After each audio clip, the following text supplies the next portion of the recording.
What's going on, guys? Welcome back to the GolfMagic channel. I'm Alex, the video and equipment editor here, and today I've got Ash Weller, the lead tournament director of the PGA EuroPro Tour, here to talk you through 5 key errors that PGA Tour players have made in the last decade on the PGA Tour, the European Tour and the majors.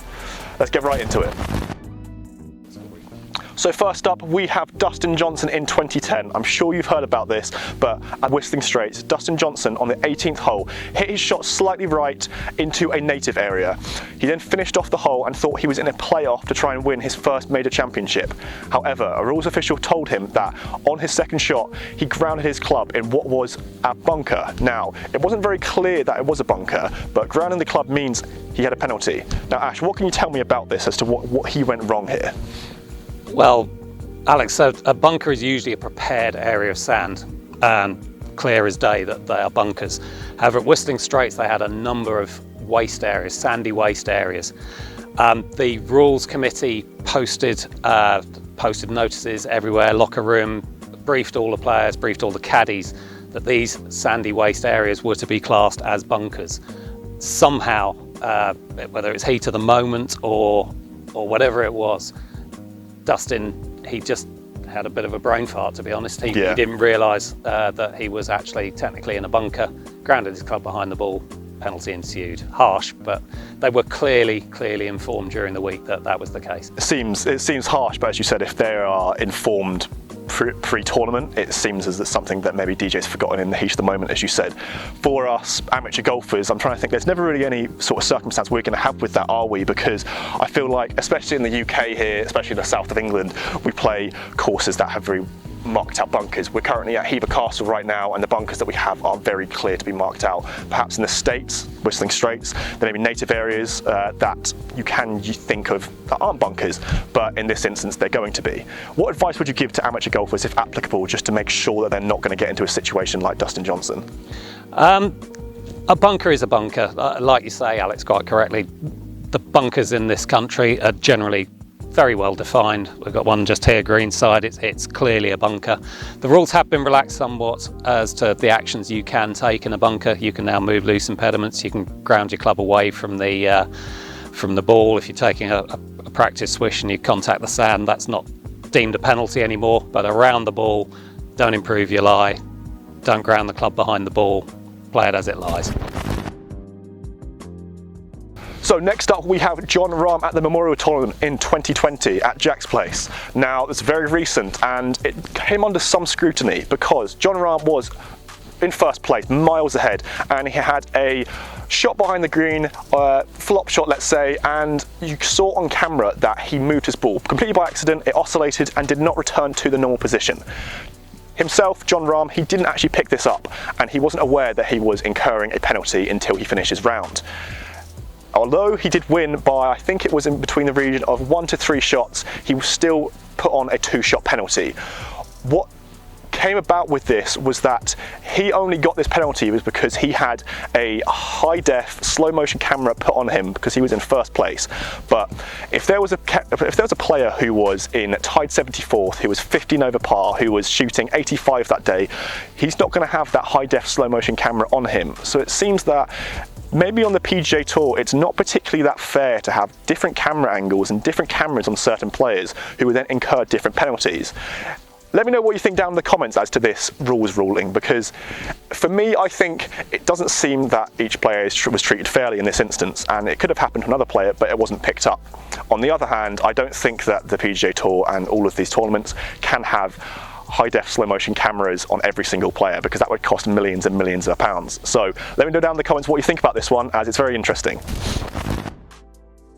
Next up, we have a ruling from 3 different players from 2010 to 2014. So from 2010, we had Julie Inkster, in 2013, we had Jeff Overton, and 2014, we had DA Points. What they all did in separate occasions was use a training aid during their round. Now, a particular occasion here was when, during the round, they were on the 9th hole, and Jeff Overton decided to go onto the putting green just to practice, which they were allowed to do, but he then used his alignment sticks or a specific training aid to help him with putting. This was then noted by his playing partners and he was disqualified, because you're not allowed to use any training aids whilst during a tournament round. This stays the same, and for advice to us amateur golfers, if you've got any like training aids in your bag, whether it be alignment sticks, super speed training sticks, anything, I wouldn't really put them in your bag when you go to a tournament round. If you're playing with your mates, feel free, unless they're gonna do you a new one for having them in your bag during a certain round. But during a tournament round, just to be sure and that you don't get disqualified, I take them out your bag and leave them in your car so that you don't get into any trouble. So next up, we have the very well-known occasion of Tiger Woods at the 2013 Masters. Now, Tiger was in a very good position, and going down the 15th hole, he laid up, but on his third shot, he hit it against the pin and it rolled back into the water. Now, when he went to drop again, all seemed to be okay, but someone who was watching noted that his dropping position looked to be slightly different to what it was before. The rules committee deemed it completely okay, but then Tiger shot himself in the foot with this one, because when he was then at an interview, he said that he did drop behind himself. Ash, talk me through this one. What went wrong in terms of this whole ruling? Because there was so much controversy around it. It's a bit of a long one. He took the option to play his next stroke from where his previous stroke had been made, but he shopped himself in the press conference afterwards by saying he deliberately dropped back a couple of paces further back to avoid hitting the same shot, hitting the pin again, spinning back into the water. So he hadn't in fact played his next shot from as close as possible to where the previous shot was made. At the time, he would therefore have signed for a wrong score and would have been disqualified. That rule has been modified to avoid the disqualification now.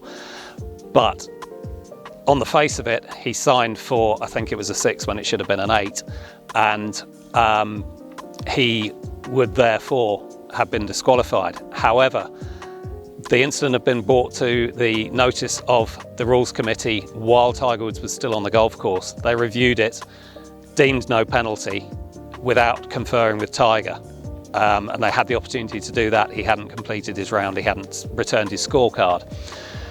So when Tiger shopped himself in that press conference, it was decided that he should receive a 2-stroke penalty for playing a ball from a wrong place, which was correct.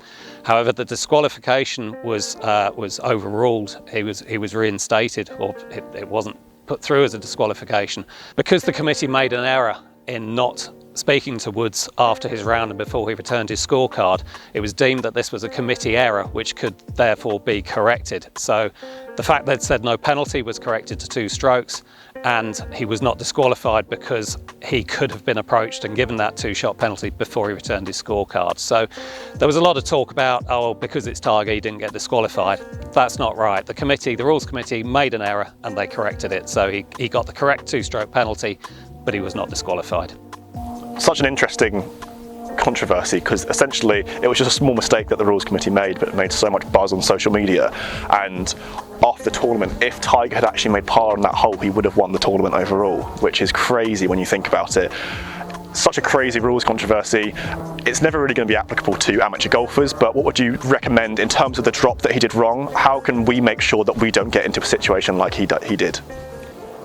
As long as if you're replaying your next stroke from where the previous stroke was made, you can find the spot usually by way of divot or what have you, or you can estimate the spot. You now get the 1 club length relief area to drop the ball in. Just make sure if you're replaying the stroke from where it was last made, find that spot or estimate it, mark out your relief area, drop it in and away you go. I'm not sure that if you've hit a 130-yard wedge shot that's hit the flag and spun into the water, your next concern will be, I might be doing that again, because how many times do you hit the flag from 130 yards with a wedge? But if you're playing it from where the previous stroke was made, find that spot, 1 club length, drop it in there, away you go.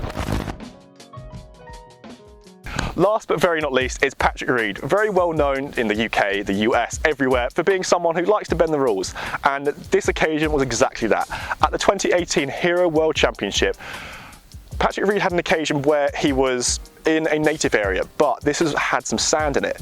What he did is he improved his lie quite significantly and then incurred a 2-shot penalty. Ash, talk me through this one. It's just plain cheating, wasn't it? Harsh. He made a mistake. He made a mistake under the rules. You are not allowed to improve the conditions affecting the stroke, i.e. the lie of the ball, your stance or your area of intended swing.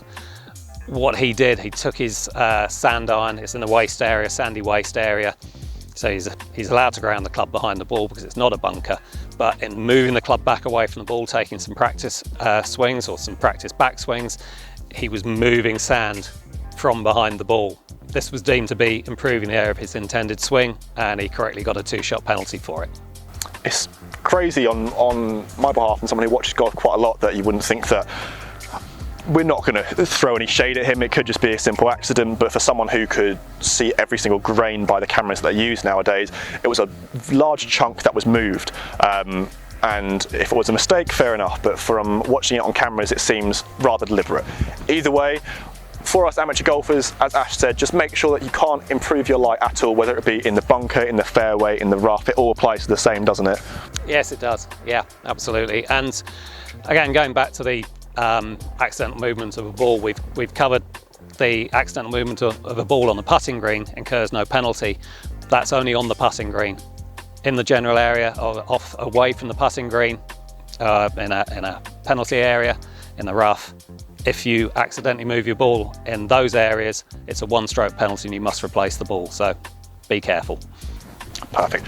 Well, there you have it, guys. Those are the 5 rules that the PGA Tour and European Tour players have either broken or just got wrong in the last 10 years. If you guys enjoyed this video today, make sure to leave a like down below and comment what you think was the worst rules break from these 5 occasions.